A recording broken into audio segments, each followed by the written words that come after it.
안녕하세요. 지혜의 황혼입니다. 세월이 주는 깊은 깨달음, 함께 나누며 걸어가겠습니다. 저는 올해 72살입니다. 지금 이 이야기를 들려드리는 제가 앉아 있는 곳은 18평짜리 작은 임대 아파트 거실입니다. 창밖으로 햇살이 들어오고 식탁 위에는 제가 직접 끓인 된장찌개가 김을 올리고 있습니다. 별것 아닌 풍경처럼 보이시겠지만 저에게 이 공간은 1년이 넘는 시간 동안 꿈에서도 그리워했던 곳입니다. 제 이름으로 된 현관문을 열고 제 발로 걸어 들어올 수 있는 곳. 그것이 얼마나 귀한 일인지를 저는 요양병원 침대 위에서 비로소 알게 되었습니다. 그날은 아무런 예고도 없이 찾아왔습니다. 아침에 손주 도시락을 싸주려고 부엌에 서 있었습니다. 밥솥 뚜껑을 여는데 갑자기 왼쪽 손에 힘이 빠졌습니다. 주걱을 쥐고 있던 손가락이 풀리더니 바닥에 떨어지는 소리가 부엌 전체에 울렸습니다.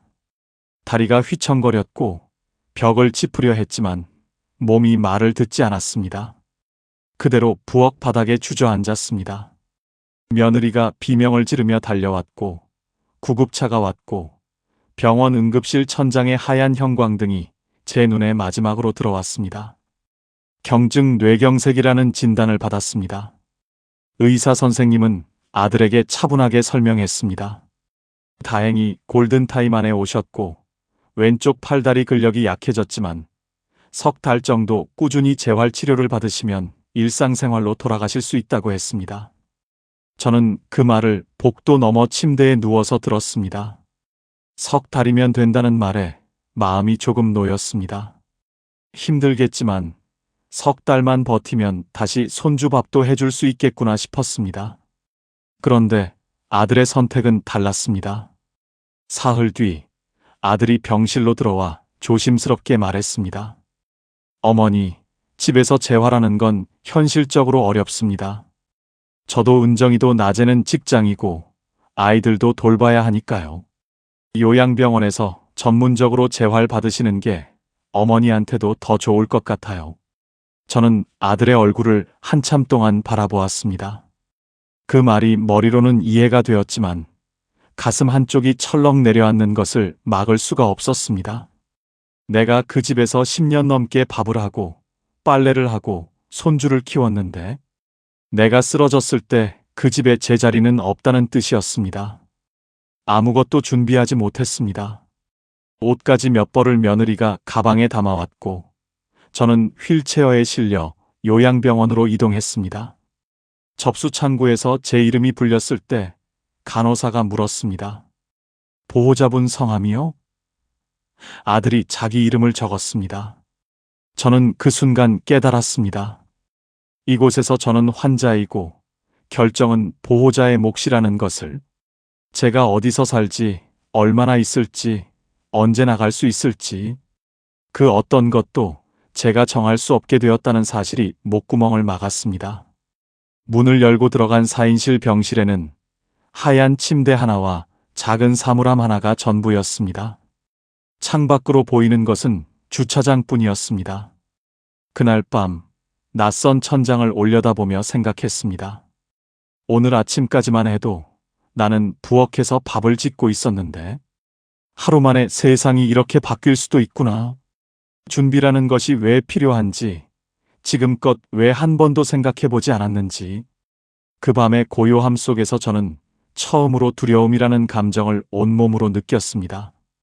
오늘 주제가 마음에 드신다면 구독과 좋아요 눌러주세요. 여러분의 마음에 작은 위로가 되는 따뜻한 이야기로 찾아뵙겠습니다.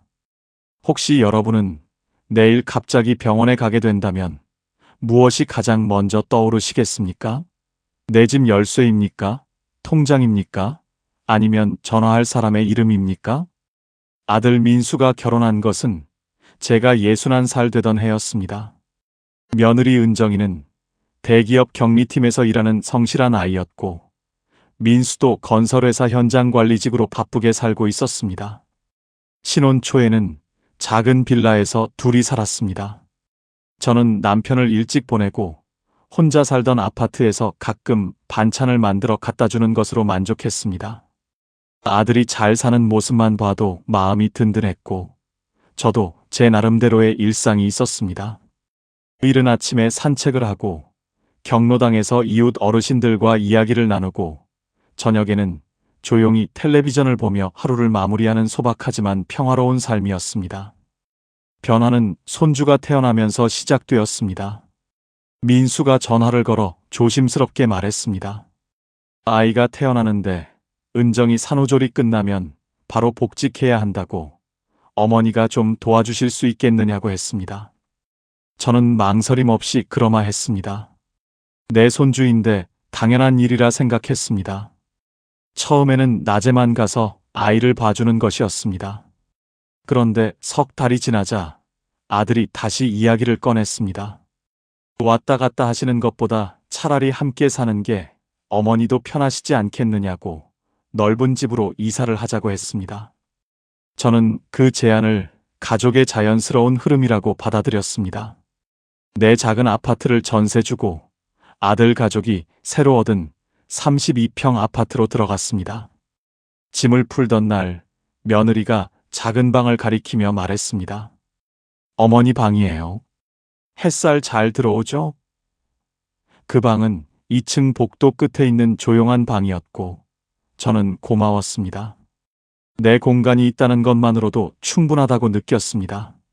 하지만 지금 돌이켜보면 그때부터 이미 저는 조금씩 제 삶의 무게중심을 아들 가족 쪽으로 옮기고 있었던 것입니다. 한국보건사회 연구원의 조사에 따르면 맞벌이 가구에서 영유아 자녀의 주간 돌봄을 조부모에게 의존하는 비율이 절반을 넘는다고 합니다. 저도 그 절반 중 한 사람이었습니다. 처음에는 잠깐만 도와주면 된다고 생각했습니다.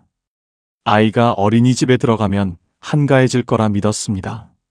그런데 아이가 어린이집에 가기 시작하자 둘째가 생겼고 둘째가 걸음마를 뗄 즈음에는 첫째의 학원 시간표가 빼곡해졌습니다. 잠깐이라 생각했던 돌봄이 3년이 되고 5년이 되고 어느새 10년이 넘어가고 있었습니다. 그 사이 저는 경로당에도 가지 않게 되었고 산책 시간도 사라졌고 오롯이 제 것이었던 하루가 통째로 아들 가족의 시간표 속에 녹아들었습니다. 그래도 저는 불만이 없었습니다. 아침에 손주들이 할머니 잘 잤어? 하고 안기면 피로가 눈 녹듯 풀렸고 명절에 며느리가 어머니 덕분에 저희가 살아요라고 말할 때면 세상을 다 가진 기분이었습니다. 가족이 한 지붕 아래서 웃고 떠드는 소리, 그것이 제가 받을 수 있는 가장 큰 보상이라고 진심으로 믿었습니다. 다만 가끔, 아주 가끔 혼자 살던 작은 아파트가 그리울 때가 있었습니다.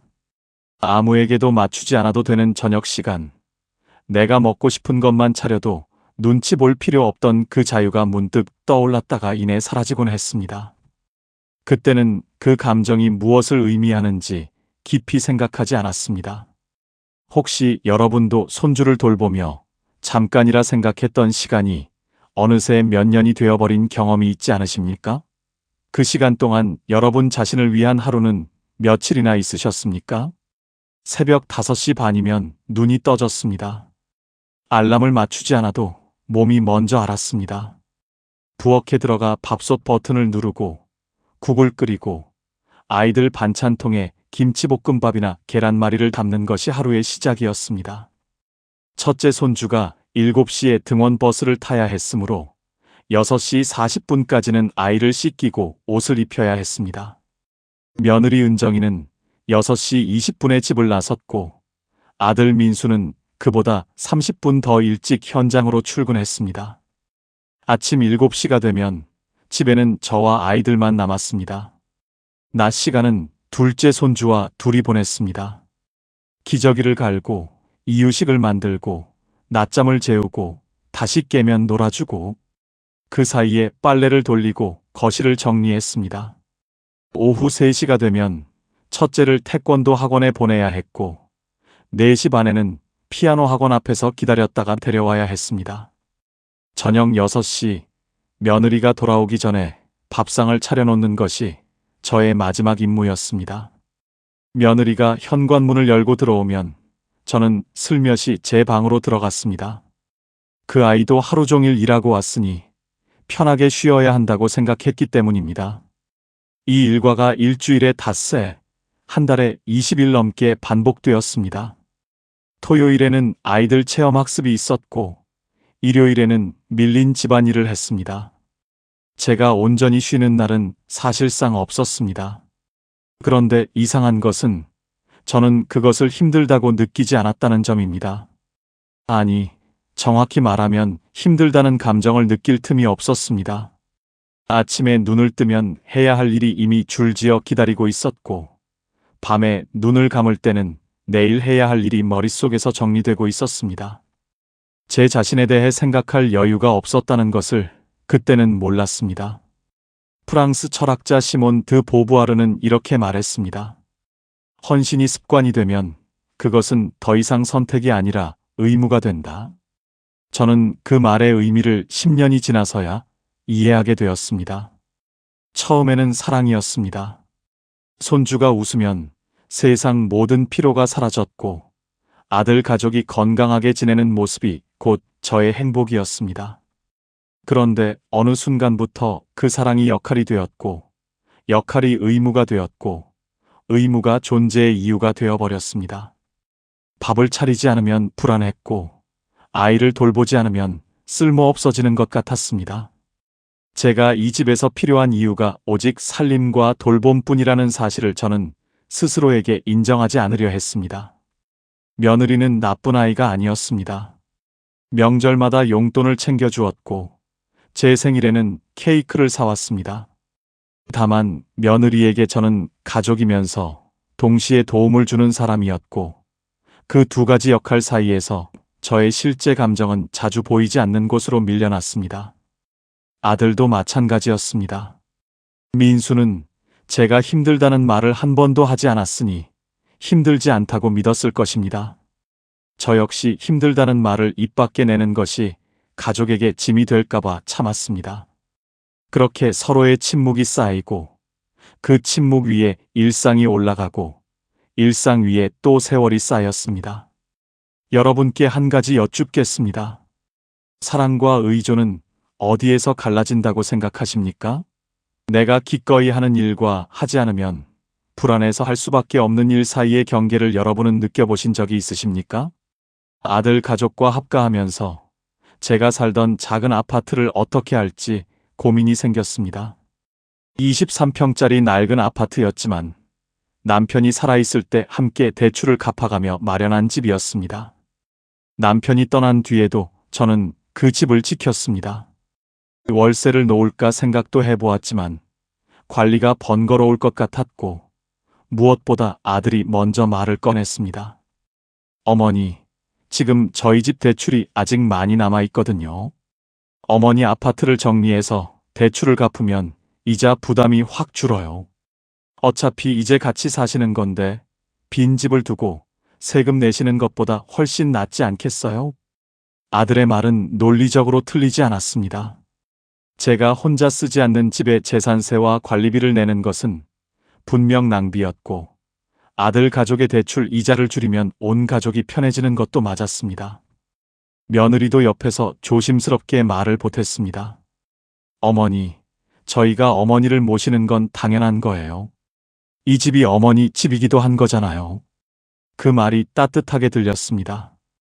이 집이 내 집이기도 하다는 말. 저는 그 한마디에 마음이 풀렸습니다. 부동산에 매물을 내놓았고, 석 달 만에 계약이 성사되었습니다. 매매 대금이 통장에 들어오던 날, 저는 아들과 함께 은행에 갔습니다. 아들의 주택담보대출 잔액을 한꺼번에 상환하는 서류에 도장을 찍었습니다. 은행 직원이 서류를 정리하면서 축하드립니다. 대출 완납이시네요 라고 말했을 때 아들은 환하게 웃었습니다. 저도 웃었습니다. 내 돈으로 아들의 짐을 덜어주었다는 뿌듯함이 가슴에 차올랐습니다. 그런데 은행을 나서는 길에 묘한 감정이 스쳐갔습니다. 발걸음이 가벼워야 할 텐데 오히려 무거웠습니다. 택시를 타고 집으로 돌아오는 동안 창밖을 보면서 생각했습니다. 나는 방금 무엇을 한 것일까? 남편과 30년 넘게 함께 살았던 공간을 20년 가까이 매달 대출금을 갚아가며 지켜온 그 공간을 서류 몇 장으로 정리해버렸습니다. 그리고 그 돈은 이제 아들 이름으로 된 집의 대출을 갚는 데 쓰였습니다. 제 이름으로 된 것은 아무것도 남지 않았습니다. 독일 철학자 쇼펜하우어는 이렇게 말했습니다. 소유는 곧 힘이다. 가진 것이 없는 사람은 선택할 수 있는 것도 없다. 저는 그날 제 유일한 재산을 아들에게 넘기면서 동시에 제 선택권의 마지막 조각을 내려놓은 것이었습니다. 물론 그때는 그런 생각을 하지 못했습니다. 가족인데 당연한 일이라고, 내가 쓰지 않는 집을 팔아서 아들의 부담을 줄여주는 것이 부모된 도리라고 믿었습니다. 며느리가 말했던 것처럼 이 집이 내 집이기도 한 거니까.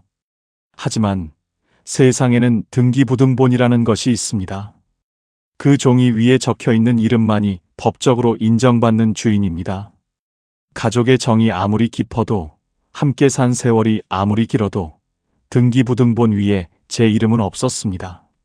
저는 그 사실을 요양병원 침대에 누워서야 비로소 떠올리게 됩니다. 내가 돌아갈 집이 없다는 것을, 내 이름으로 된 공간이 이 세상 어디에도 없다는 것을. 만약 시간을 돌릴 수 있다면 여러분은 그 은행 서류에 도장을 찍으시겠습니까? 아니면 작더라도 내 이름 석자가 적힌 공간 하나를 끝까지 지키시겠습니까? 요양병원에 들어간 첫 주는 생각보다 견딜만 했습니다. 매일 오전 10시에 재활치료실로 내려가 물리치료를 받았고, 오후에는 작업치료사 선생님과 함께 손가락 운동을 했습니다. 왼쪽 팔에 힘이 조금씩 돌아오는 것이 느껴졌고, 지팡이를 짚고 복도 끝까지 걸어갈 수 있게 되었을 때는 제 스스로가 대견했습니다. 석 달만 버티자. 석 달이면 집에 돌아갈 수 있다. 그 생각이 매일 아침 눈을 뜨게 만드는 힘이었습니다. 한 달이 지나고 두 달이 지났습니다. 담당 의사 선생님이 회진을 돌며 제 상태를 확인하더니 고개를 끄덕이며 말했습니다.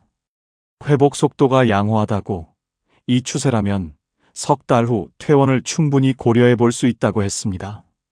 저는 그 말에 가슴이 뛰었습니다. 한 달만 더 버티면 된다고 스스로를 다독였습니다. 그런데 석 달이 다 되어갈 무렵 병원 사회복지사가 저를 찾아왔습니다. 보호자분과 통화를 했는데 현재 자택에서 돌봄이 어려운 상황이라 장기 재활로 전환하는 것이 좋겠다는 의견이 있다고 했습니다.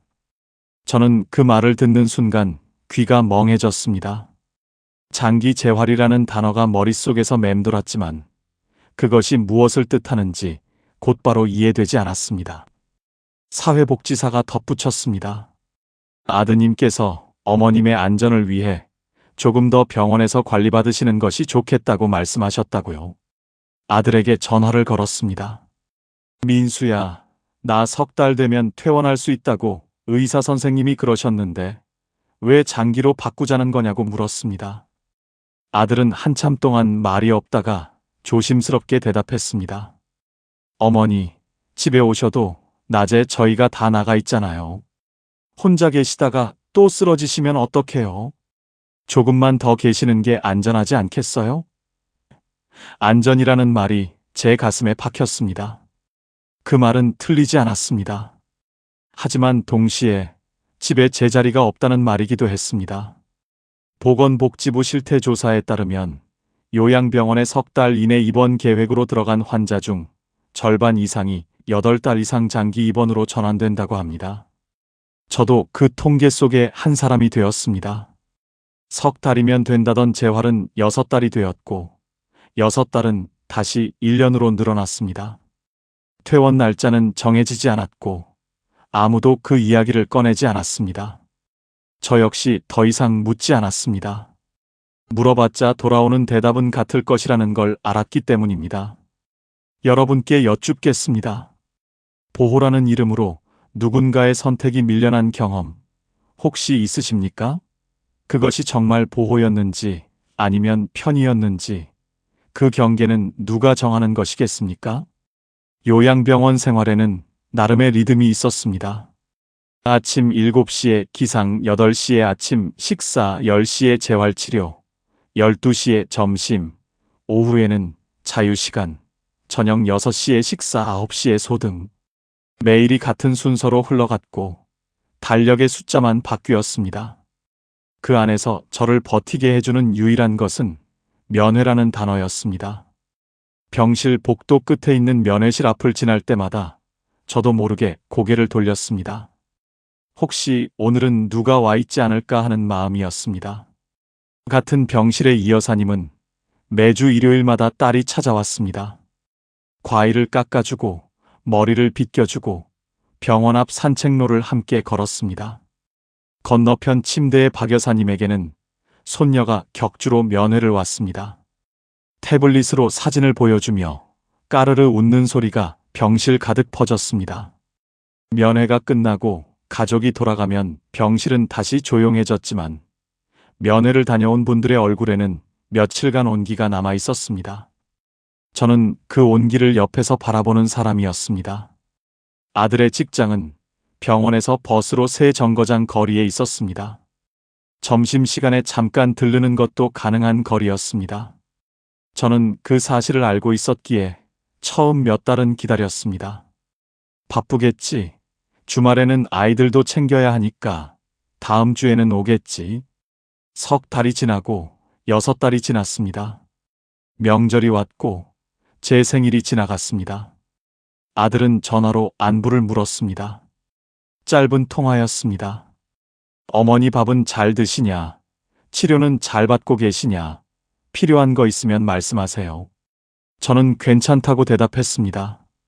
그 괜찮다는 말 뒤에 숨겨진 감정을 아들이 읽었는지는 모르겠습니다.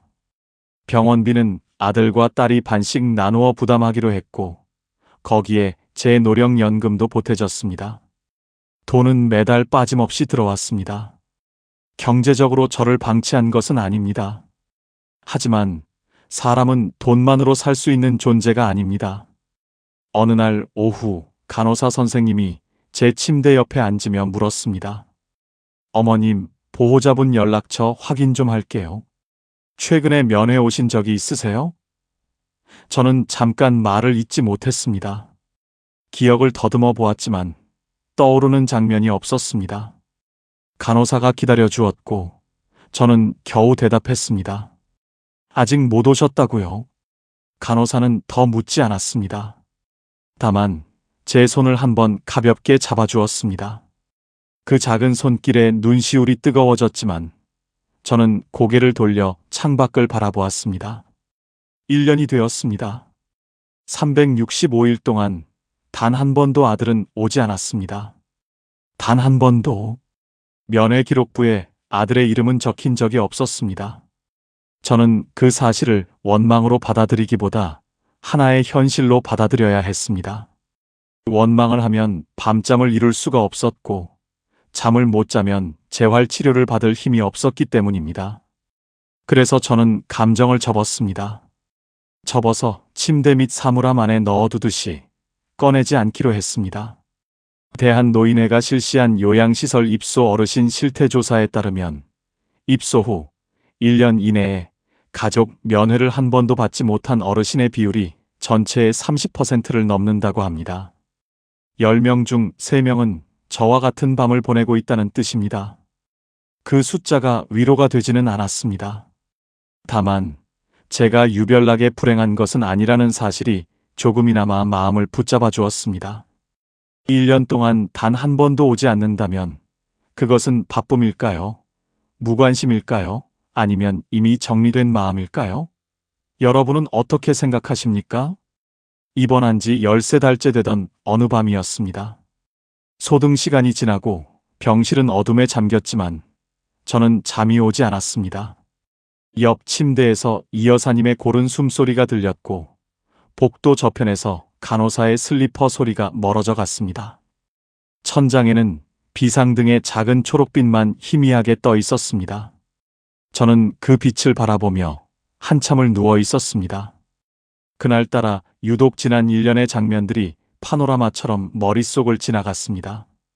새벽마다 손주 도시락을 싸던 부엌, 아들에게 집 매매 대금을 건네던 은행 창구, 석 달이면 된다던 의사의 말, 면회 기록부의 빈칸, 하나하나 떠올릴 때마다 가슴 어딘가가 쓰렸지만 그날 밤 저를 가장 아프게 한 것은 따로 있었습니다. 그 모든 순간에서 결정을 내린 사람은 저가 아니었다는 사실이었습니다. 합가도, 집 매각도, 입원도, 장기 전환도 전부 아들이 제안하고 아들이 결정했습니다. 저는 그저 고개를 끄덕였을 뿐입니다. 왜 그랬을까 생각해 보았습니다. 부모니까 자식이 하자는 대로 따르는 것이 사랑이라고 믿었기 때문입니다. 내가 고집을 부리면 아들이 힘들어질까봐, 며느리와 사이가 틀어질까봐, 가족이 불편해질까봐. 저는 평생 그런 이유들로 제 목소리를 낮추어 왔습니다. 그런데 그 결과가 무엇이었습니까? 365일 동안 단 한 번도 찾아오지 않는 아들과 내 이름으로 된 공간 하나 없는 현실이었습니다. 그날 밤 한참을 천장을 바라보며 생각했습니다. 나는 아직 걸을 수 있다. 왼쪽 팔에 완전히 힘이 돌아오지는 않았지만 지팡이를 짚으면 복도 끝까지 혼자 갈 수 있다. 밥을 먹을 수 있고 옷을 입을 수 있고 화장실을 혼자 갈 수 있다. 의사 선생님도 일상생활이 가능한 수준이라고 했다. 그런데 나는 왜 여기에 있는 것일까? 누군가 나가도 된다고 말해주기를 기다리고 있는 것은 아닐까? 아들이 와서 어머니 이제 집에 가시죠 하고 말해주기를, 며느리가 방을 치워놓고 기다리고 있기를, 그런 장면을 상상하며 1년을 보낸 것은 아닐까? 니체는 이렇게 말했습니다. 스스로 일어나는 자만이 자유롭다. 저는 그 말을 예전에 어디선가 읽은 적이 있었지만 그때는 그냥 멋있는 문장이라고만 생각했습니다. 그런데 요양병원 침대 위에서 그 문장이 전혀 다른 무게로 다가왔습니다. 기다림을 멈추는 것, 그것이 제가 할 수 있는 첫 번째 선택이라는 것을 그 밤에 비로소 깨달았습니다. 마지막 눈물을 쏟은 후 저는 결심했습니다. 이제부터라도 내가 내 인생을 결정하자. 누가 데리러 오기를 기다리지 말자. 내 발로 걸어나가자. 그 결심이 서자 이상하게도 마음이 고요해졌습니다. 슬프지도 않았고 화가 나지도 않았습니다. 오히려 오랫동안 안개 속에 있다가 길이 보이기 시작한 것 같은 느낌이었습니다. 여러분께 여쭙겠습니다. 기다릴 것입니까? 아니면 한 걸음 내디딜 것입니까? 그 한 걸음을 내딛기 위해 필요한 것은 용기가 아니라 더 이상 기다려도 아무도 오지 않는다는 사실을 인정하는 것일지도 모릅니다. 결심한 다음 날부터 저는 달라졌습니다. 달라졌다고 해서 거창한 변화가 있었던 것은 아닙니다. 다만 재활 치료를 받는 태도가 바뀌었습니다. 그전까지는 치료사 선생님이 시키는 대로 팔을 올리고 다리를 구부리는 것이 전부였습니다. 퇴원해서 어디로 갈 것인지 생각해 본 적이 없었으니 재활에 절실함이 없었던 것입니다. 그런데 나가겠다는 목표가 생기자 몸이 다르게 반응했습니다. 아침 재활 시간 전에 혼자 침대에서 일어나 복도를 걸었습니다. 처음에는 지팡이를 짚고 복도 한 바퀴가 전부였지만 일주일이 지나자 2바퀴를 돌 수 있게 되었고 보름이 지나자 지팡이 없이 천천히 걸을 수 있게 되었습니다. 물론 순탄하지만은 않았습니다. 혼자 복도를 걷다가 넘어진 적이 있었습니다. 왼쪽 발목에 힘이 풀리면서 무릎이 바닥에 부딪혔고 간호사 2분이 달려와 저를 일으켜 세워주었습니다. 창피하기도 했고 내가 무리하고 있는 것은 아닌가 하는 의심도 들었습니다. 하지만 다음 날 아침 저는 다시 복도에 서 있었습니다. 넘어지는 것보다 더 무서운 것은 다시 침대에 누워 천장만 바라보는 삶으로 돌아가는 것이었기 때문입니다. 담당 간호사 선생님이 제 변화를 알아채셨습니다. 어느 날 오후 회진 시간에 제 옆에 앉으며 말했습니다. 어머님, 요즘 표정이 많이 밝아지셨어요. 걸음도 훨씬 안정적이시고요. 저는 웃으며 대답했습니다. 나가고 싶으니까 열심히 하는 거라고요. 간호사 선생님은 잠깐 저를 바라보더니 조용히 말했습니다. 어머님 정도면 충분히 퇴원 가능하세요. 담당 선생님께 말씀드려 볼까요? 그 한마디가 제 가슴에 불씨를 지폈습니다. 내가 나갈 수 있다는 것을 의료진도 인정해 주었다는 사실이 저에게는 큰 힘이 되었습니다. 퇴원 신청서를 쓰던 날을 잊을 수가 없습니다. 간호사실에서 서류를 받아 병실로 돌아와 침대 위 작은 탁자에 올려놓았습니다. 펜을 들고 이름을 적는데 손이 떨렸습니다. 요양병원에 들어올 때는 아들이 모든 서류를 대신 썼습니다. 보호자란에 아들 이름이 적혔고 저는 그저 손도장을 찍었을 뿐입니다. 그런데 퇴원 신청서에는 제가 직접 제 이름을 적고 있었습니다. 1년 만에 처음으로 제 의지로 쓰는 서류였습니다. 글씨가 삐뚤어졌지만 또박또박 써내려갔습니다. 서류를 제출한 뒤 병실로 돌아와 딸에게 전화를 걸었습니다. 딸 소연이는 결혼 후 다른 도시에서 살고 있었고 입원 기간 동안 격주로 전화를 해주던 유일한 가족이었습니다. 소연아, 엄마가 퇴원 신청을 했다. 그 말을 꺼내는데 목소리가 갈라졌습니다. 딸은 한동안 아무 말 없이 듣고 있다가 낮은 목소리로 대답했습니다. 엄마 알겠어. 내가 갈게. 그 짧은 한마디가 얼마나 큰 위로였는지 전화를 끊고 나서야 볼 위로 눈물이 흘러내리고 있다는 것을 알았습니다. 여러분은 마지막으로 스스로를 위해 무엇을 결정해 보셨습니까? 아주 작은 것이라도 좋습니다. 내가 먹고 싶은 것을 먹겠다. 내가 가고 싶은 곳에 가겠다. 그런 결정 하나가 삶의 방향을 바꿀 수 있습니다. 퇴원 날짜가 잡힌 것은 전화를 건 지 열흘 뒤였습니다. 딸 소연이가 병원으로 왔습니다. 1년 넘게 병실 문을 열고 가족이 들어오는 장면을 상상만 해왔는데 실제로 그 문이 열리고 딸의 얼굴이 보이는 순간 저는 아무 말도 할 수 없었습니다. 소연이도 마찬가지였습니다.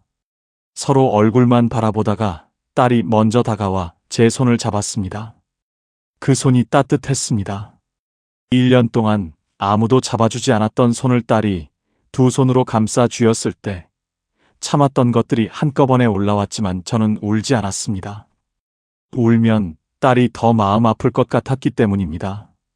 소연이는 이틀 동안 병원 근처 모텔에 묵으며 퇴원 준비를 도와주었습니다. 짐을 정리하고 퇴원 서류를 확인하고 무엇보다 제가 나가서 살 곳을 함께 알아봐 주었습니다. 딸은 미리 인터넷으로 병원 근처의 임대 아파트 몇 곳을 검색해왔고 퇴원 전날 오후에 둘이서 부동산을 찾아갔습니다. 지팡이를 짚고 딸의 팔을 잡은 채 버스를 타고 두 정거장을 갔습니다. 1년 만에 처음으로 병원 밖 공기를 마셨습니다. 바람이 얼굴에 닿았을 때 코끝이 시큰했지만 그것은 추위 때문이 아니었습니다. 부동산 사장님이 보여준 집은 18평짜리 소형 임대 아파트였습니다. 오래된 건물이었지만 남향이라 거실에 햇살이 가득 들어왔고 작은 부엌과 방 하나, 화장실이 있었습니다. 보증금은 제 노령연금과 딸이 보태준 돈으로 충당할 수 있는 범위였고 월세도 연금 안에서 감당할 수 있는 금액이었습니다. 딸이 물었습니다. 엄마, 여기 어때? 저는 거실 한가운데 서서 창밖을 바라보았습니다. 주차장이 아닌 작은 놀이터와 벚나무 몇 그루가 보였습니다. 여기가 좋겠다고 대답했습니다. 계약서를 쓰는 자리에서 부동산 사장님이 펜을 건네며 말했습니다. 임차일란에 성함 적어주세요. 저는 펜을 받아 이름을 적었습니다. 1년 전 요양병원 입원 서류에서는 보호자란에 아들의 이름이 적혔고 며칠 전 퇴원 신청서에는 떨리는 손으로 제 이름을 썼었습니다. 그런데 이 계약서 위에 적히는 제 이름은 그 어느 때보다 또렷했습니다. 임차인. 그 칸에 적힌 석자가 저에게는 단순한 서명이 아니었습니다. 내가 살 곳을 내가 정했다는 선언이었습니다. 서울대학교 노년학 연구소의 조사에 따르면 노년기에 자기 명의의 독립주거 공간을 확보한 어르신은 그렇지 않은 어르신에 비해 우울감이 현저히 낮고 자존감과 생활 만족도가 뚜렷하게 높은 것으로 나타났습니다. 집이라는 공간이 단순히 몸을 눕히는 곳이 아니라 존엄을 지탱하는 기둥이라는 것을 학문적으로도 증명하고 있는 셈입니다. 저는 그 연구 결과를 몰랐지만 계약서에 도장을 찍는 순간 온몸으로 느꼈습니다. 내 이름으로 된 공간이 있다는 것이 이렇게 사람을 단단하게 만드는구나. 부동산을 나서는 길에 딸이 제 팔짱을 끼며 말했습니다. 엄마, 이사하는 날 내가 커튼 달아줄게. 저는 고맙다는 말 대신 딸의 팔을 꼭 잡았습니다. 소연이가 없었다면 저는 아직도 병원 침대에서 천장을 바라보고 있었을 것입니다. 이 아이가 와주었기에 저는 다시 걸을 수 있었고, 다시 문을 열 수 있었고, 다시 제 이름으로 된 곳에서 살 수 있게 되었습니다. 부모가 자식에게 고마움을 느끼는 것이 이상한 일일 수도 있습니다. 하지만 그 고마움은 의존이 아니라 연대였습니다. 딸은 제 대신 결정을 내려준 것이 아니라 제가 결정을 내릴 수 있도록 옆에 서 있어 준 것이었습니다. 여러분에게도 혹시 고맙다는 말을 아직 전하지 못한 자녀가 있으십니까? 바쁘다는 이유로 괜히 짐이 될까봐 차마 꺼내지 못한 한마디가 있으시다면 오늘 전해보시는 건 어떨까요? 이사한 날 딸이 약속대로 커튼을 달아주었습니다. 연한 베이지색 커튼이었는데 햇살이 들어오면 거실 전체가 부드러운 빛으로 물들었습니다. 소연이가 돌아가고 나서 저는 거실 한가운데 앉아 한참을 그 빛을 바라보았습니다. 요양병원 창밖에 보이던 주차장과는 전혀 다른 풍경이었습니다. 작은 놀이터에서 아이들이 뛰노는 소리가 희미하게 들려왔고 벚나무 가지 위에 참새 몇 마리가 앉아 있었습니다.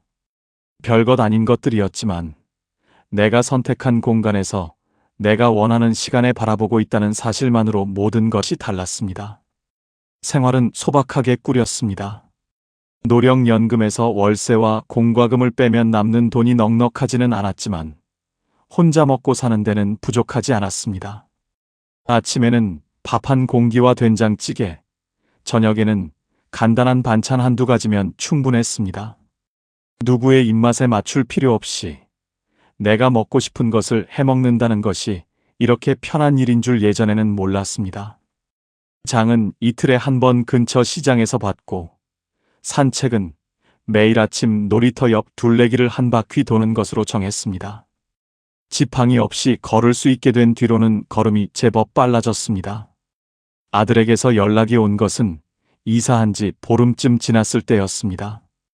어머니, 퇴원하셨다고 소연이한테 들었어요. 왜 저한테는 말씀을 안 하셨어요? 저는 담담하게 대답했습니다. 내가 바쁜 거 아니까 걱정 끼치고 싶지 않았다고요.